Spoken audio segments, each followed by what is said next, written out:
사무엘상 3장 1절부터 21절까지 교독하겠습니다. 사무엘상 3장 1절부터 21절.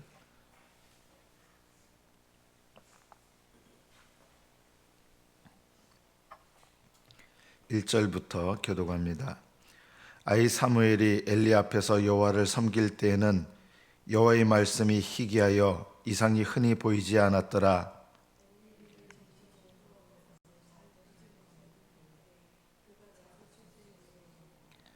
하나님의 등불은 아직 꺼지지 아니하였으며 사무엘은 하나님의 궤에 있는 여호와의 전 안에 누웠더니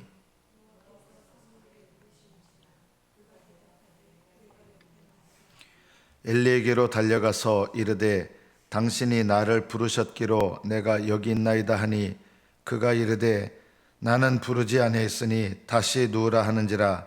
그가 가서 누웠더니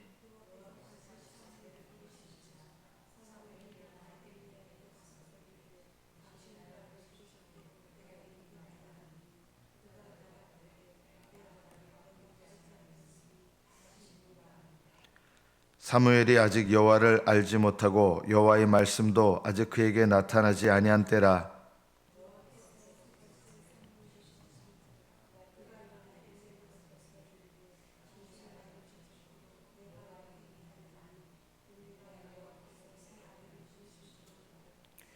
엘리가 사무엘에게 이르되 가서 누웠다가 그가 너를 부르시거든 네가 말하기를 여호와여 말씀하옵소서 주의 종이 듣겠나이다 하니 이에 사무엘이 가서 자기 처소에 누우니라.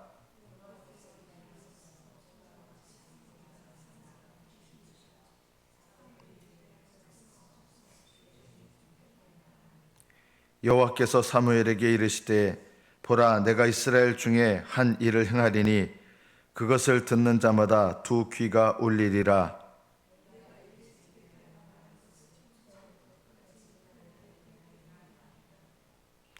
내가 그의 집을 영원히 심판하겠다고 그에게 말한 것은 그가 아는 죄악 때문이니 이는 그가 자기 아들들이 저주를 자청하되 금하지 아니하였음이니라.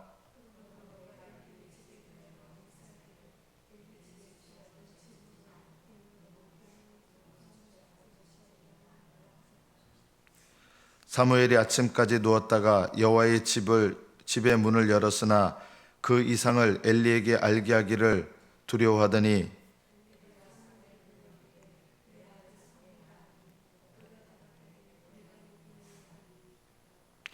이르되 내게 무엇을 말씀하셨느냐.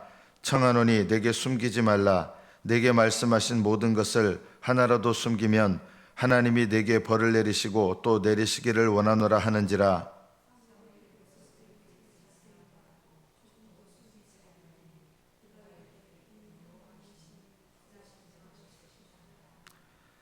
사무엘이 자라매 여호와께서 그와 함께 계셔서 그의 말이 하나도 땅에 떨어지지 않게 하시니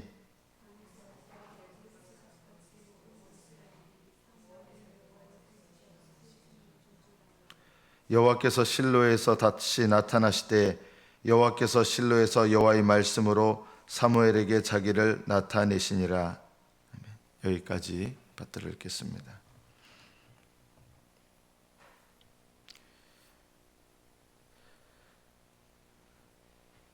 사무엘이 하나님의 선지자로 이제 소명을 받는 장면입니다. 제사장이면서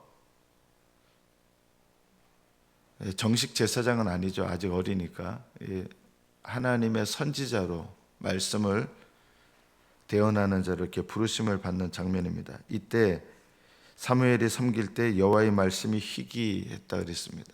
왜냐하면 그 말씀을 들을 만한 사람이 거의 없었기 때문입니다. 예수님께서도 불신앙이 가득한 지역에서는 기적을 일으키시지 않으셨습니다. 그리고 그들의 불신앙을 이상하게 여기셨다 이렇게 표현합니다. 성경에서. 주님께서 기적을 베푸실 능력이 없는 게 아니라 그 기적을 보고 깨달을 만한 사람이 없기 때문에 기적을 행하지 않는 것입니다. 하나님께서도 이 시대도 하나님의 말씀을 들을 사람들이 없는 거예요. 하나님은 아무렇게나 아무 때나 말씀하시는 것이 아닙니다. 우리도 하나님의 말씀이 들리는지 돌아볼 필요가 있습니다. 하나님의 말씀이 잘 안 들릴 때가 있습니다. 내가 신앙적으로 잘못됐을 때 안 들립니다. 또 목회자와 관계가 안 좋을 때 안 들립니다. 그러면 목회자와 관계가 안 좋을 때 대부분 하는 일이 뭐냐면 그냥 교회를 떠나버립니다. 별로 좋은 거 아닙니다. 왜냐하면 새로운 목회자를 만나도 또 은혜 받는 것 같지만 또다시 들리지 않을 때가 오는 거예요. 그럼 들리지 않을 때가 오면 또 교회를 옮기고, 그래서 교회를 옮기시면, 자주 옮기시면 계속 어느 교회에 있든지 목회자의 말씀이 안 들릴 때가 와요. 그러니까 신앙이 자라지 못하고 넘어서야 될 때인데 넘어서지 못하고 계속 반복되는 거예요. 신앙은요, 그 목회자가 만약에 잘못된 목회자라면 교회를 떠나십시오.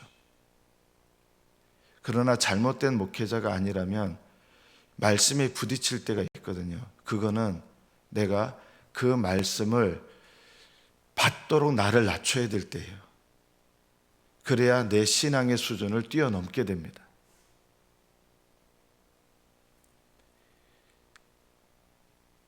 말씀이 희귀한 이때 사무엘은 하나님의 음성을 듣는데 이게 하나님의 음성인지를 아직 모르는 거예요. 오늘 성경 본문에 보면 7절에 사무엘이 아직 여호와를 알지 못하였다 그랬어요. 하나님을 경외하는 사람이었습니다. 어렸을 때부터. 그러나 하나님을 알지 못했다. 이게 무슨 말이냐면 하나님을 경외하는 신앙은 있었는데 하나님과 개인적으로 친밀한 교제를 나누는, 그리고 사명을 맡겨주셔서 그 사명 가운데서 하나님과 인격적인 교제를 나누는 그 교제로 들어가지는 못했다는 것입니다. 어떻게 이런 일이 있을 수 있습니까? 하나님을 경외하는데 어떻게 하나님을 알지 못합니까? 이것은 하나님과 인격적인 친밀한 교제로 아직 들어가지 못했다는 뜻입니다. 아이로서 말씀을 통해서 또 어머니의 교육을 통해서 하나님을 경외하는 법을 올바로 배웠지만 그러나 아직 하나님과 직접적으로 인격적으로 교제하는 것을 아직 몰랐다는 것입니다. 그래서 하나님께서 사무엘아 이렇게 부르시는데 사람의 음성인지 안 거예요. 그래서 엘리에게 찾아가서 저 부르셨습니까? 하니까 안 불렀다. 그리고 두 번째로 또 사무엘아 이렇게 부르니까 또 엘리가 불렀는지 알고 또 갑니다. 엘리가 또 대답을 안 합니다. 나 부른 적 없다. 엘리가 보니까 이거는 하나님께서 사무엘을 부르시는구나. 이때 아마 사무엘의 나이가 12살 정도 됐을 거라고 성경학자들은 이야기합니다. 12살입니다. 12살도 하나님의 부르심을 받을 수 있고 하나님과 친밀한 교제로 하나님을 아는 단계로 들어갈 수 있습니다. 엘리는 예전에 하나님의 음성을 들었던 경험이 있는 사람이에요. 이게 안타까운 거죠. 신앙이 점점 뚝뚝 떨어지는 거예요. 눈이 흐려졌다 그러는데 이 상징적으로 영안이 계속 어두워져 간다는 뜻입니다. 엘리는 신앙 나이가 먹으면 먹을수록 영적으로 점점 더 무뎌졌습니다. 그 이유 중에 하나가 뭐냐? 자식들의 죄에 대해서 책망하고 했어야 되는데 그 죄들이 계속 안 끊어지는 거예요. 본인은 그게 잘못이라고 알지만 그게 회개는 아니에요. 우리는 행동이 바뀌지 않는 것은 아직 회개가 올바로 된 것이 아니라는 것을 알아야 됩니다. 회개는 마음의 변화입니다. 마음이 변화되면 의지가 변화되고 행동도 변화됩니다. 행동이 변화되지 않고 죄를 나열하기만 하고 고백하기만 하고 이런 것은 큰 의미가 없습니다. 우리가 죄를 고백하는 것은 회개에 있어서 중요하고 필요한 부분이지만 중요한 것은 회개는 마음의 변화고 마음의 변화에 뒤따르는 행동의 변화지 행동의 변화가 일어나지 않으면 그것은 참 회개가 아닙니다. 가끔 이런 분들이 있습니다. 교회에서 이제 봉사하시다가 또 기도하시다가 저는 할 만큼 했습니다. 또는 저는 회개할 만큼 했습니다. 이런 분들은 할 만큼 하지 않은 분들이고요. 저는 회개할 만큼 했습니다. 이런 분들은 잘못 회개하시는 분들이에요. 하나님의 성령 안에서 회개하시는 분들이 저는 회개할 만큼 했습니다. 이런 말을 하지 않아요. 저는 그런 말을 몇 번 들었거든요. 저는 하나님 앞에서 회개했고 회개할 만큼 했습니다. 그 말 자체가 회개하지 않았다는 것을 나타내는 것입니다. 왜냐하면 회개의 시작은 하나님 앞에 마음을 겸비하게 하는 거거든요. 겸비하게 하는 사람이 하나님 앞에서 저는 회개를 할 만큼 했습니다. 이런 말을 어떻게 합니까? 그 회개 자체가 잘못됐다는 것이죠. 육신적인 회개를 했거나 외적인 회개를 했거나 하나님의 성령 안에서 회개하면 마음이 겸비하게 낮춰지거든요. 여러분이 회개하실 때 저는 할 만큼 했는데 왜 하나님 안 들으십니까? 저는 기도할 만큼 했는데 왜 하나님 안 들으십니까? 이런 말을 만약 여러분 이런 생각이 든다 그러면 기도 자체를 바꾸셔야 되고 마음 자체를 바꾸셔야 됩니다. 왜냐하면 그런 기도는 하나님이 안 받으시거든요. 하나님 앞에 우리가 어떻게 할 만큼 했습니다. 이런 말을 할 수가 있겠습니까? 그 자체가 이미 하나님께 잘못 기도하고 있고 잘못 신앙생활하고 있다는 증거입니다. 하나님 앞에 올바른 사람은 회개하면서도 자기가 한 것에 대해서 내가 이만큼 했습니다라고 하는 것을 하지 않습니다.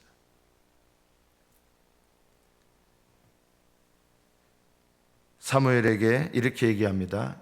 다시 너를 부르시거든 말씀하옵소서 주의 종이 듣겠나이다. 하나님이 부르신 건데 사람이 부른 건 줄 아는 거예요.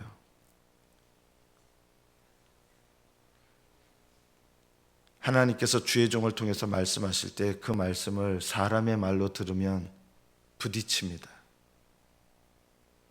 그러면 뭘 바꿔야 되느냐? 내 마음을 바꿔야 됩니다. 왜냐하면 부딪힌다는 것은 주의 종들도 사실은 인간적으로 말씀을 전할 때가 있을 거예요. 그죠? 하나님 말씀이 아닌 인간의 말을 전할 때가 있을 거예요. 그러나 하나님께서 내치시기 전에는 적어도 그래도 그 직분을 통해서 하나님께서 주시는 말씀이 있거든요. 그래서 하나님 앞에 겸손한 자는 어떤 종을 통해서도 하나님의 음성을 듣습니다. 엘리가 지금 타락한 종이잖아요. 그 타락한 종이 주여 말씀하소서 주의 종이 듣겠나이다. 이것은 타락한 종인데도 불구하고 하나님께서 엘리를 통해서 사무엘에게 말씀하신 거예요. 사무엘은 이 말씀을 따라 행합니다. 그때부터 하나님과 하나님을 알기 시작하는 하나님과 인격적인 교제를 나누고 그 직분 가운데서 선지자의 직분과 소명을 받는 거죠. 그 소명 가운데서 하나님과 교제하는 일이 일어납니다. 하나님의 말씀이 들려야 되고 특히 이 시대는 하나님께서 말씀을 주시는데 주의 종을 통해서 주십니다. 여러분이 직접 하나님의 말씀을 듣는 분들은 별로 없을 것입니다. 그럴 분도 있을 것입니다. 그러나 거의 없습니다. 주의 종을 통해서 말씀하시거든요. 그래서 주의 종을 통해서 주시는 하나님의 말씀에 귀 기울이면 내가 부딪히거나 그런 일이 없습니다. 주의 종을 통해서 하나님의 말씀을 내가 받아야 되겠다. 이런 마음과 태도가 너무나 중요한 것입니다.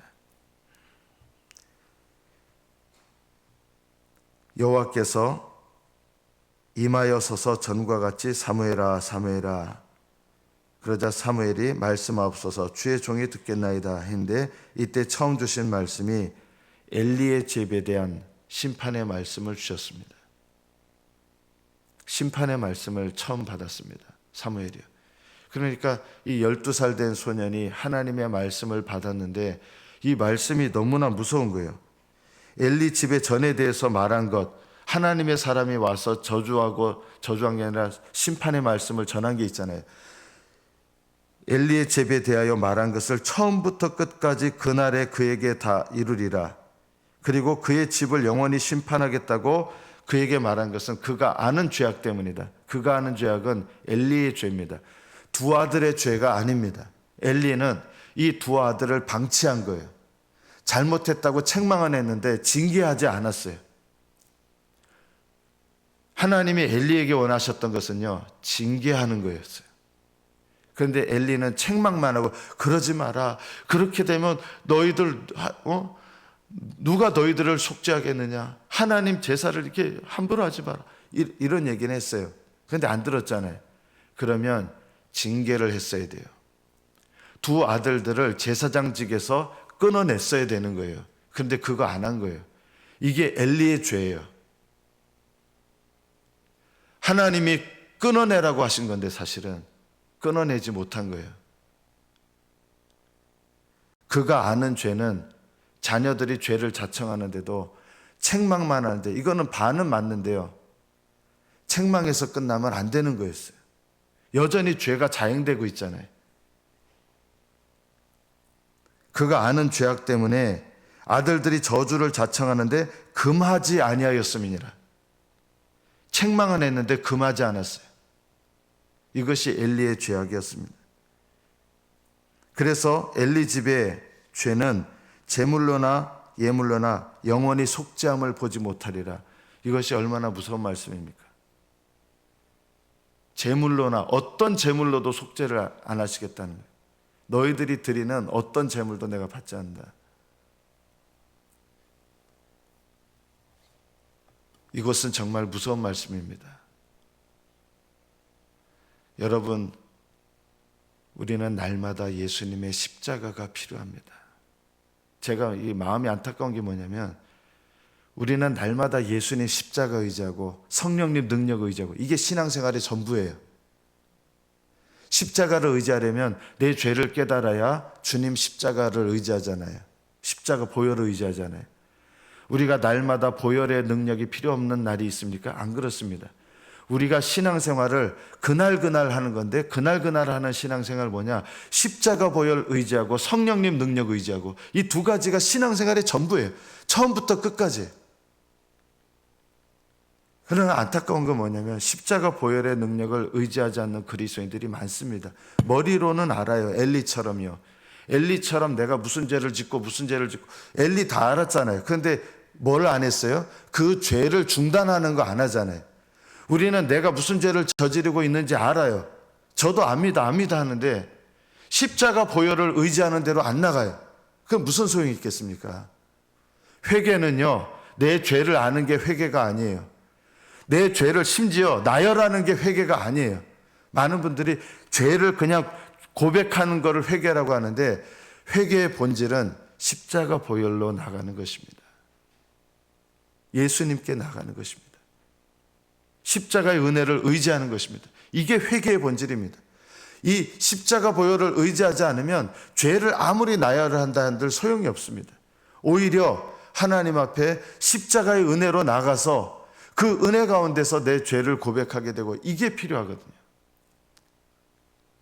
그리고 성령님의 능력을 의지해서 하나님의 뜻을 행하는 것, 이것이 신앙생활의 전부입니다. 오늘날에도 엘리처럼 죄는 알지만 죄를 끊지 못하는 사람들이 많고, 죄를 알지만 십자가로 나아가지 않는 성도들이 많습니다. 우리도 그런 모습이 아닌지 돌아보면서, 하나님, 내가 날마다 십자가 보혈을 의지하는 깨닫는 죄인, 주님께로 나가는 죄인 되게 하옵소서. 그리고 주님께 나아가십시오. 십자가 보혈을 의지하십시오. 엘리에게 이 말씀을 두려운 마음으로, 처음에는 말하기가 두려웠던 거예요. 네가 말하지 않으면 하나님이 벌을 내리실 거다. 그러니까 이제 얘기해 줍니다. 정직하게 얘기해 줍니다.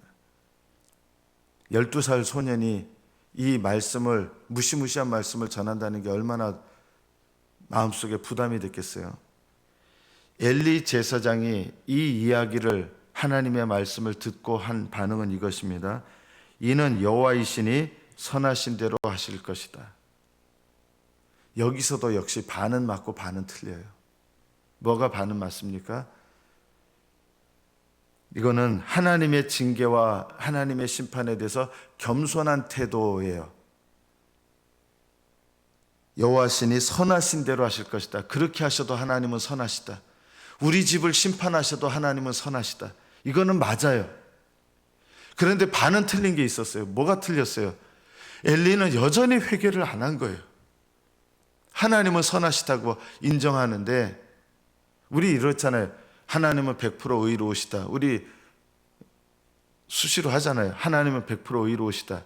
이것을 하는 게 신앙이 아니라 100% 의로우신 하나님 앞에, 그러면 내가 뭘 해야 되는가? 의로우신 하나님 앞에 죄인된 내가 죄를 고백하고 십자가로 나가는 게 내가 해야 될 일이에요. 하나님은 100% 선하십니다. 아무리 고백해도 내가 해야 될 일에 대해서 하지 않으면 이건 잘못입니다. 엘리는 하나님은 선하시다. 우리 집에 심판하셔도 선하시다. 여기까지는 믿음이에요. 그런데 그 다음 믿음이 뭐예요? 회개했어야 되잖아요. 하나님께서 이 말씀을 주신 다음에 이 두 아들이 죽는 것은 몇 년이 흘렀는지 아십니까? 15년이 흘렀습니다. 그러나 15년 동안 엘리는 회개하지 않았습니다.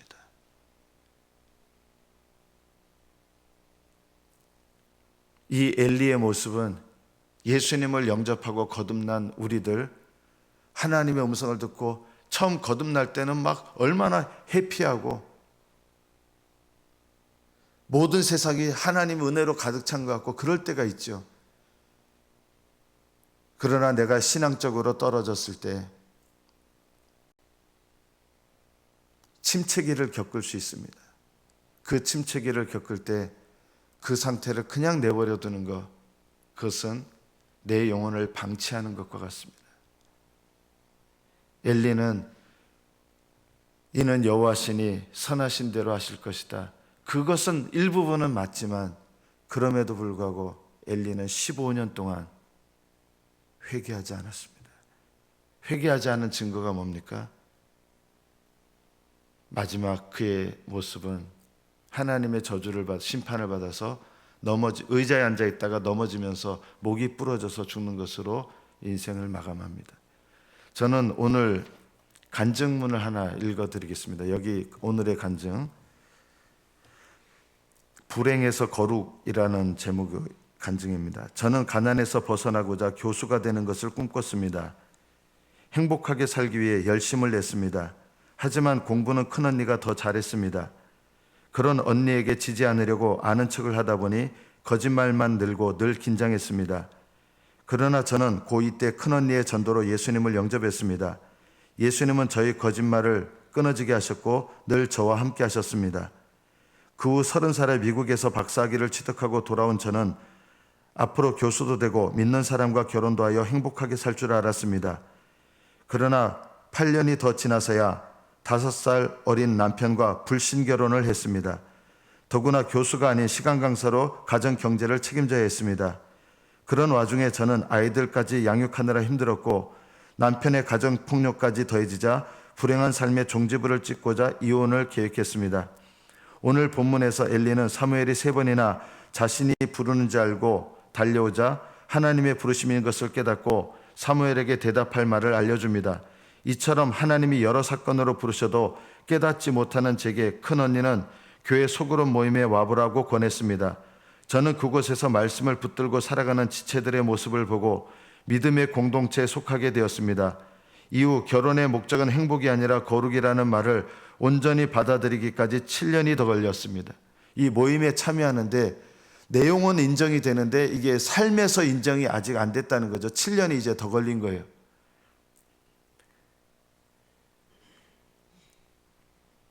가정을 지키고자 이 말씀을 삶에 적용하려고 했었지만 남편의 가정폭력은 용서되지 않았기 때문입니다.